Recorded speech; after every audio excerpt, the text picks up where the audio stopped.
Hi, Guillaume. Welcome to Better Tech. We're excited to talk to you today about how leaders can stay ahead of the technology curve. But before that, why don't you quickly introduce yourself for our audience? Yeah, thanks, Amna. I appreciate you inviting me on this podcast. So first off, just a disclaimer for your listener that I'm speaking here for myself and not speaking on behalf of Gartner, Yeah. my current employer. So just as a quick introduction, I'm currently a vice president at Gartner. I'm in charge of enterprise architecture globally. I'm from Bordeaux in France originally, but I've lived in the United States for the last 25 years and in Phoenix for the last 15. And I currently reside in Phoenix in Arizona.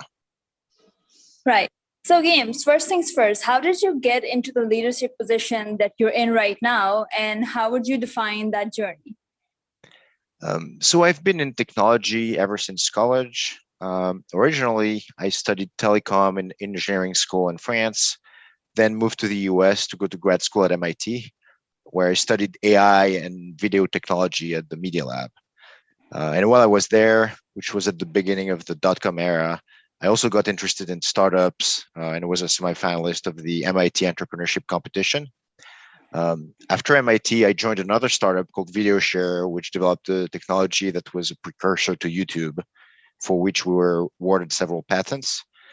Sadly, the company went out of business during the dot-com crash after several of our large clients like Intel and Yahoo terminated their contracts. For the next 10 years, I had my own consulting business doing software development and technology consulting, mostly remotely. Worked with clients from many industries, media, technology, events, and even did a small stint on Wall Street. I also worked on a project using RFID technology to track MREs, like the meals ready to eat for the Department of Defense. Eventually joined one of my clients called Software Advice on a full-time basis as the CTO. As the company grew to a few employees, from a few employees to about 150, Software Advice eventually got acquired by Gartner in 2014.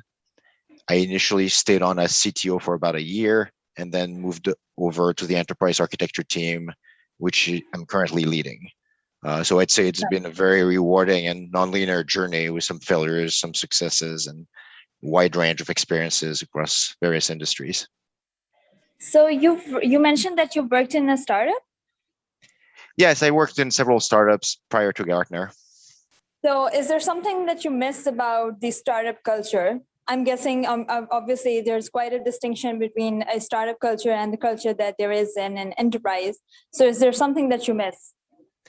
I think in general in startups you could really make decisions very quickly compared to bigger companies. So those are the some of the pros of the startup world. Also, you typically get to work on kind of cutting edge projects, which sometimes tend to not be as very different from some of the things you could do in big companies. Right. So how would you describe your leadership style? So I'd say in most organization today, the old authoritative style of leadership just doesn't work very well, especially I think for technology executives. Like in every industry, the role and importance of IT has grown exponentially over the past couple of years. And there is research that shows that in a given industry, the winners are the companies that are most successful with their digital transformation project compared with their competitors. And I think what that means is that CIOs and CTOs are driving many of the mission critical projects in their organization.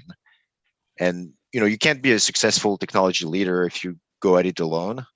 You absolutely need buy-in and collaboration with your business partners if you want to be successful. So as far as leadership style, I strive to have a collaborative style of leadership. The goal is to get wide buy-in on the big decisions, leverage my network as much as possible to make sure everyone understands what we're doing and why. And it's about building trust. I'd say the other two elements of leadership, also are criticals are, setting the vision so that people understand what we're trying to do at a high level, and coaching. You want to develop your talent, make sure people can continually improve their skill and grow their roles. Right. And speaking of that collaboration, do you think the boundaries between the roles, like the role of a CIO, CTO, CISO, do you think those are being blurred? I think in general you could really, depending on the position that you have, I think the kind of the styles of leadership could really, be a little different. Obviously on the security side, for example, uh, you know, I think the way you interact with a business is a little bit different from what you see, for example, in enterprise architecture. But I think it's really the kind of things that you could really see what's the best mix between what you do and what the company needs. It could definitely be something you could learn. Right. And is there such a thing as having one too many contingency plans in today's landscape? So I think the short answer to that question is yes. I think there's definitely such a thing as analysis paralysis, and I've seen this in various projects throughout my career. If you spend a lot of time on contingency plans, then you don't have as much time to focus on the vision for your business and where you Okay. want to take it in the next year or two. So I think there has to be a balance based on your risk tolerance. I think you need solid, well thought out contingency plans for the things most likely to happen, but there's also always surprises and totally unexpected events that are hard to predict in advance, like we've seen this year with COVID-19. So when something like that happens, you need to be able to pivot and draft contingency plan quickly and then execute them as fast as you can. Right. And so one interesting thing that's coming out is that more and more leaders are kind of letting their team fail on purpose, because that's something that really drives team success in the bigger picture. So have you ever employed a similar strategy? I think it's fine to fail on small projects, but I think on the big initiatives, you really want to, be behind people and support them. But I do think there is some value sometimes in, and to this point, several times in my career, worked for a startup, it didn't work out, and I think you learn a lot of valuable lessons that way. So, I do believe that people should see failure as an opportunity to learn and grow. Mm-hmm.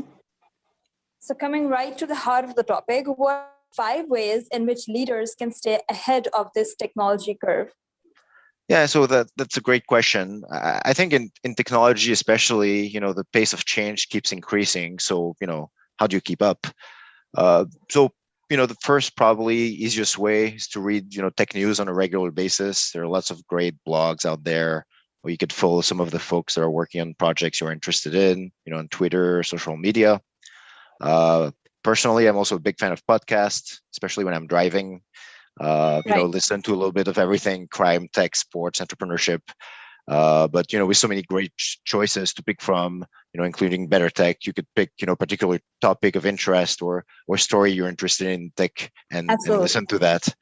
Third way I'd say is to challenge yourself and your team through formal training, certification.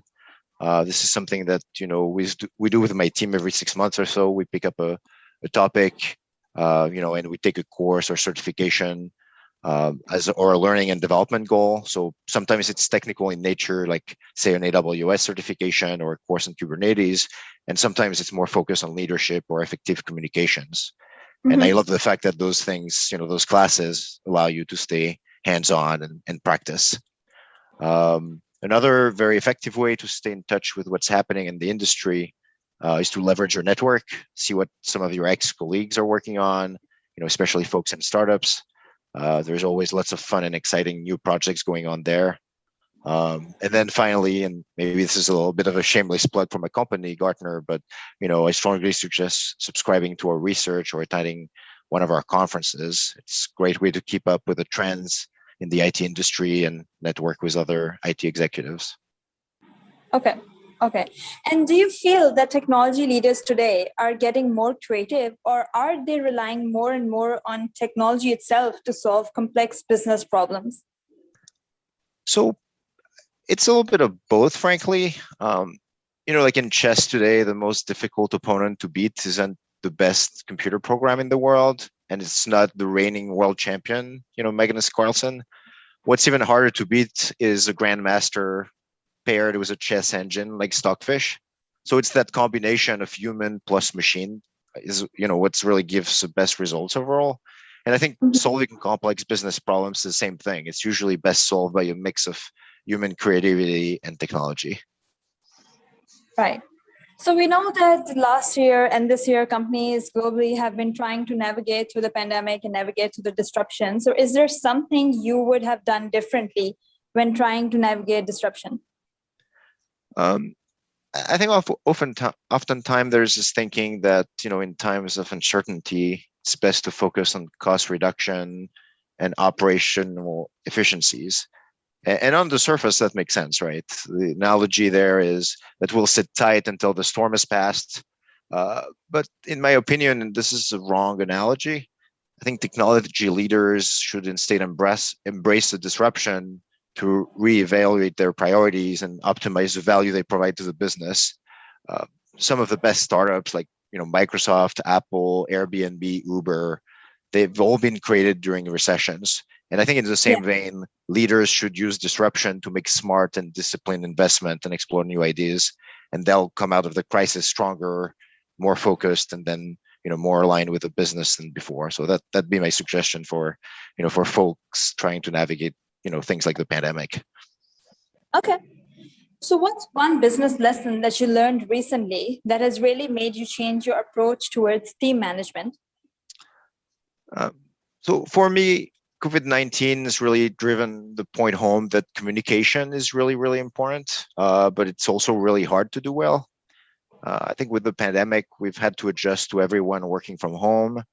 And obviously, that's been more or less difficult for some people on our teams, based on their personal situation. So it's been more important than ever to make an effort to over communicate. This means, staying in close contact with all the folks on the team to make sure everyone is what they need.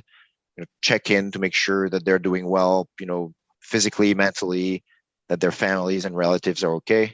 That's kind of the most important. And it's been a very hard year personally for a lot of people who have lost loved one. And then obviously on the work front, making sure people have what they need to be productive on their projects in this new work environment, but also keeping them up to date on, how the business is evolving, how, our priorities are changing. So it's been a lot of communication, a lot of online meetings. And so you have to try to balance, kind of this over communication with the pitfall of having too many meetings. And, that's always a challenge. You're right. So if you were to define your business mantra in one sentence, what would it be? So I think if I had to summarize in a few words, I'd say, focus on the customer and do the right thing. In my role, leading the enterprise architecture team, we often get involved in very complex technical decisions with no clear, obvious answer. Because if the answer was easy, then we wouldn't need to get involved. And so a lot of times we have to weigh in the various options, look at the pros and cons of each, talk to various tech leads, business partner, provide a recommendation. And the advice I always give my team is, provide the best advice you can based on the information you have. Don't worry about what other people will think, but, do the homework. And if this is the right thing to do, this is what we should advocate for. And what's one thing you'd like to add to your current work routine? That's a good question. I think there are a lot of people that I've worked with over the years that I haven't spoken to in a while and would love to reconnect with. Some of these folks are good friends that I really enjoy working with. But it always seems like, life gets in the way and I haven't spent as much time as I should to reach out, make sure their families are okay and see what they're up to. So, I'd say maybe block time on my calendar and make it a part of my weekly routine. Right. Well, I hope you get to do that. And so lastly, Ian, what's one piece of advice you'd like to give to future directors and managers? I'd say focus on what's important and don't sweat the small stuff. I think technology is always changing. So there is really no destination. As a technology leader, you'll have to continually adapt to a changing landscape and keep learning. Take the time to celebrate the small victories along the way and enjoy the journey. Right. Okay. Well, Guillaume, thanks for joining us today. It was a pleasure talking to you about tech leadership in today's landscape. Yeah, thank you so much, Shamna.